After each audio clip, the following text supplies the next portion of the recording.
Gospodin s vama. Čitanje Svetog Evanđelja po Marku. U ono vrijeme pristupe farizeji k Isusu pa ga upitaše: je li mužu dopušteno otpustiti ženu? On im odgovori: što vam zapovjedi Mojsije? Oni rekoše: Mojsije je dopustio napisati otpusno pismo i otpustiti. A Isus će im: zbog okorjelosti srca vašega napisao vam on tu zapovjed. Od početka stvorenja muško i žensko stvori ih, stoga će čovjek ostaviti oca i majku da prione uza svoju ženu i dvoje njih bit će jedno tijelo. Tako više nisu dvoje, nego jedno tijelo. Što dakle Bog združi, čovjek neka ne rastavlja. U kući su ga učenici ponovno o tome ispitivali. Reče im: tko otpusti svoju ženu pa se oženi drugom, čini preljub prvoj. Čini prema prvoj preljub. Ako žena otpusti svoga muža pa se uda za drugoga, čini preljub. No nosili mu dječicu da ih se dotakne, a učenici im branili. Opazivši to, Isus se ozlojedi i reče im: pustite dječicu, neka dolaze k meni. Ne priječite im, jer takvih je kraljevstvo Božje. Zaista kažem vam, tko ne primi kraljevstvo Božje kao dijete, ne, u nj neće ući. Na to ih zagrli, pa ih blagoslivljaše, polažući na njih ruke. Riječ Gospodnja. Slava tebi, Kriste.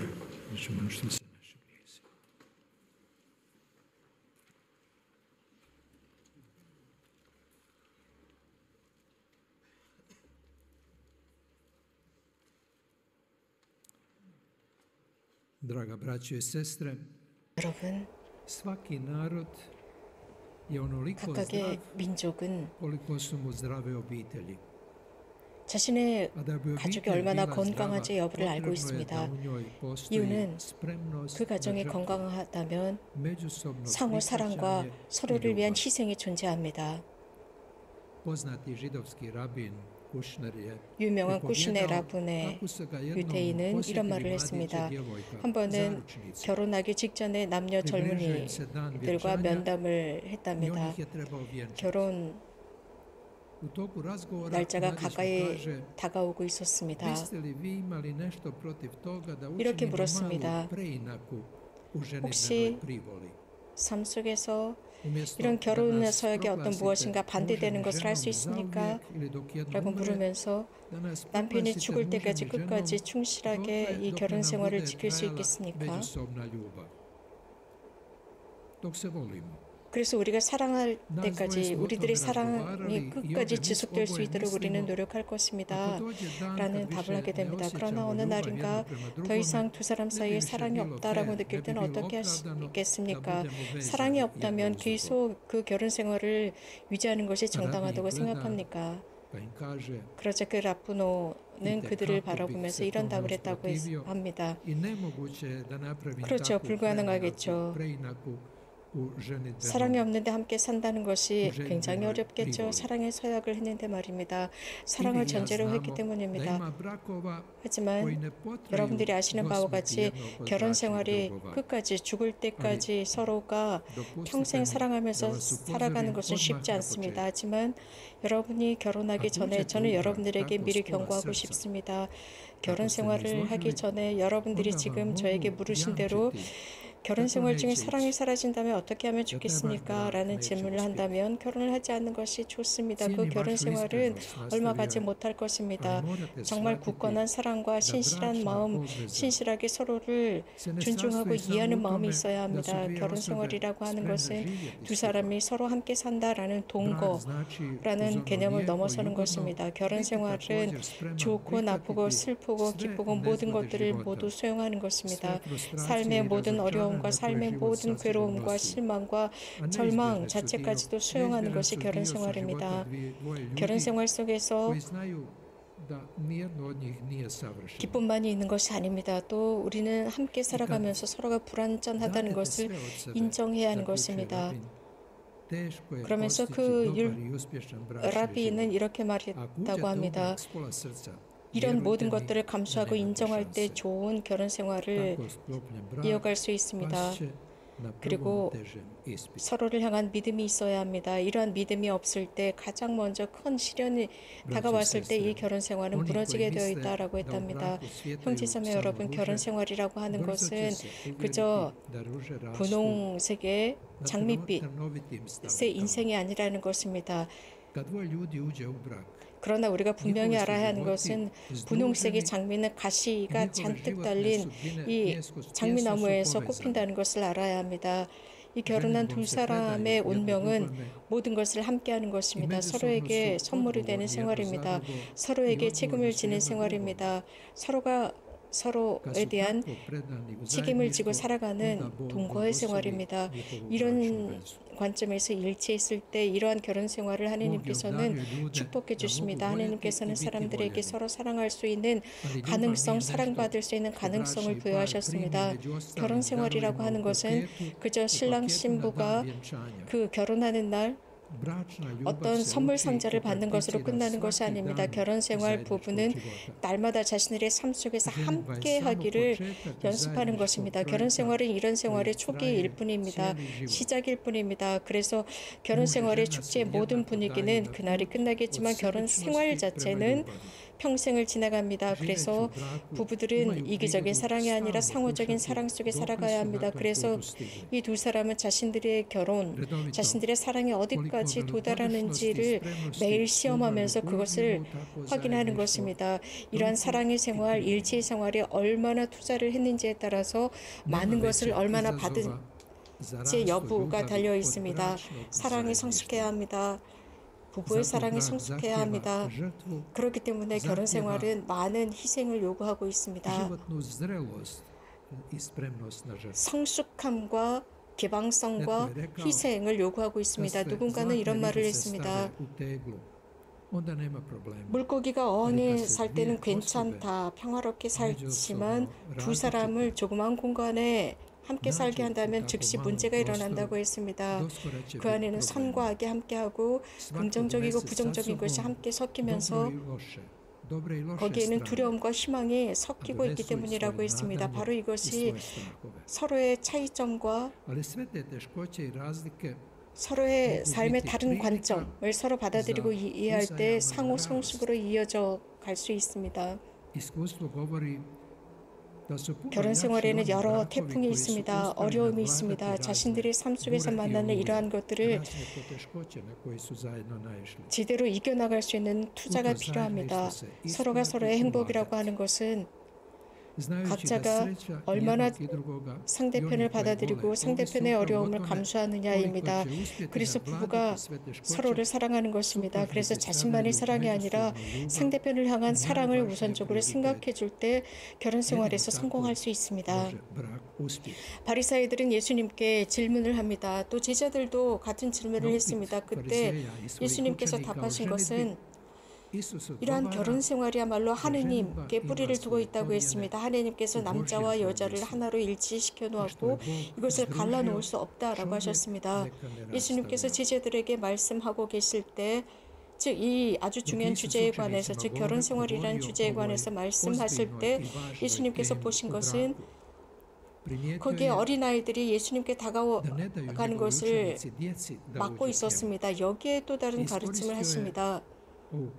누구든지 예수님의 말씀을 들은 사람들은 어린아이들처럼 단순해야 한다라고 했습니다. 그리고 직접적이어야 한다라고 했습니다. 그럴 때 하느님의 나라에 들어갈 수 있다는 가르침을 하십니다. 우리는 우리들의 유년 시절을 넘어섰습니다. 하지만 우리들의 마음 안에는 여전히 어린아이 같은 덕이 남아 있습니다. 또 어린아이들이 지니고 있는 이러한 덕의 요소 몇몇은 우리가 유지해야 할 것입니다. 예수님께서 분명히 말씀하셨습니다. 물론 어떤 육체적으로 정신적으로 보는 그런 어린아이들이 아닙니다. 어린아이들의 순수함입니다. 어린아이들 같은 순수함이라는 것입니다. 어린아이들조차도 여러 가지 것을 넘어서야 합니다. 어린아이들은 미성숙하고 무책임합니다. 그래서 많은 것들을 요구하고 자신들의 요구가 들어지지 않으면 투정을 부리는 이러한 모든 것들, 어린아이들은 이러한 것들을 또 넘어서야 하고 성숙해야 합니다. 바로 그런 아이들의 모습을 예수님께서 말씀하시는 것이 아니라 그 아이들이 지니고 있는 그 완전한 순수함입니다. 이러한 어린아이들 같은 순수함을 지녔을 때 우리들의 삶은 훨씬 더 수월해질 것입니다. 어떤 교사를 하시던 카톨릭 신부님께서 이런 말씀을 하셨습니다. 저녁 늦게 예전에 학생이 찾아왔다고 했습니다. 그 학생은 나쁜 아이들과 돌아다니던 탈선한 아이였고 지금은 범죄자가 되었던 그 친구가 신부님을 찾아옵니다. 그래서 이런 과거의 모든 삶의 스타일을 버리려고 노력합니다. 자신의 삶을 더럽혔고 자신의 이름에 불명예 를 가져다 주었던 이러한 모든 것들을 버리고 싶어 했습니다. 사실 이 청년은 학생일 때 똑똑했고 인텔리였고 개방되었었고 성격도 좋았습니다. 그러나 지금 자신의 선생님이었던 그 사제 앞에서 수치심과 부끄러움으로 그 앞에 앉아 있었습니다. 그의 눈에 반짝이던 그 모든 것들은 다 사라진 상태로 그 신부님 앞에 앉아 있었습니다. 신부님은 그 젊은이를 잘 알고 있는 상태였습니다. 이 젊은이는 자신에게 어떤 일이 일어났는지 솔직하게 고백했습니다. 즉 이러한 탈선 범죄자가 될 수밖에 없었던 여러 가지 상황을 신부님께 고백했습니다. 그리고 눈물을 흘리면서 신부님 저를 도와주십시오. 저는 예전의 모습으로 돌아가고 싶습니다. 제가 16살 때 그 모습으로 돌아가고 싶다라고 울면서 도움을 청했습니다. 이 청년은 진심으로 말을 했고 신부님은 그를 보면서 깊은 감동을 받았습니다. 그가 무엇을 원하는지 알고 있었죠. 이 젊은이는 저의 그 순결했던 삶으로 돌아가고 싶습니다. 제가 모든 것을 잘하고 정직하게 살았던 삶으로 돌아가고 싶습니다. 정말 제가 그렇게 할 수 있겠습니까? 돌아갈 수 있겠습니까? 신부님 저를 도와줄 수 있겠습니까? 라고 물었다고 합니다. 정말 그 신부님은 이 젊은이를 도와줄 수 있었을까요? 형제자매 여러분, 아담과 하와는 죄를 짓기 전에 그 순수함, 순결함을 지니고 있었습니다. 우리들의 삶에도 이런 일들이 일어날 수 있습니다. 우리들의 삶에는 어둠의 삶들, 어두움이 자리를 하는 경우가 있습니다. 그래서 우리들의 원래 순수함을 잃는 경우가 있지만 우리는 다시 그 자리를 회복할 수 있습니다. 그 순수함을 회복할 수 있습니다. 처음에는 미성숙하고 무책임했었던 것들, 그래서 악이나 고통을 경험했었지만 그러나 순수했을 때, 원래 하나님께서 만드셨을 때 이러한 죄의 부정적인 것을 모르던 상태였습니다. 이러한 악이나 어려움이나 죄로부터 상처를 받지 않았었던 그 순수함, 어린아이의 순수함입니다. 그 순수한 삶은 죄를 지을 줄 모르는 순수함입니다. 그러나 죄로 들어가기 시작했을 때 죄가 무엇인지 그는 이해하지 못하는 상태로 그 죄가 사람들을 지배하기 시작합니다. 사람의 마음 깊은 곳에는 순수함으로 돌아가고자 하는 마음이 있습니다. 천국에 있을 때 그 순수함으로 돌아가고자 합니다. 예수님께서는 어린아이처럼 되지 않으면 천국으로 들어갈 수 없다라고 했습니다. 그래서 우리가 잃어버린 그 순수함, 그 유아기를 생각하도록 만듭니다. 우리가 나이가 얼마나 많은지, 우리가 결혼을 했는지의 여부가 아닙니다. 우리들의 하나님께서 주신 그 순수함 자체를 언급하고 있습니다. 예수님께서는 새롭게 태어날 수 있다고 말씀하셨습니다.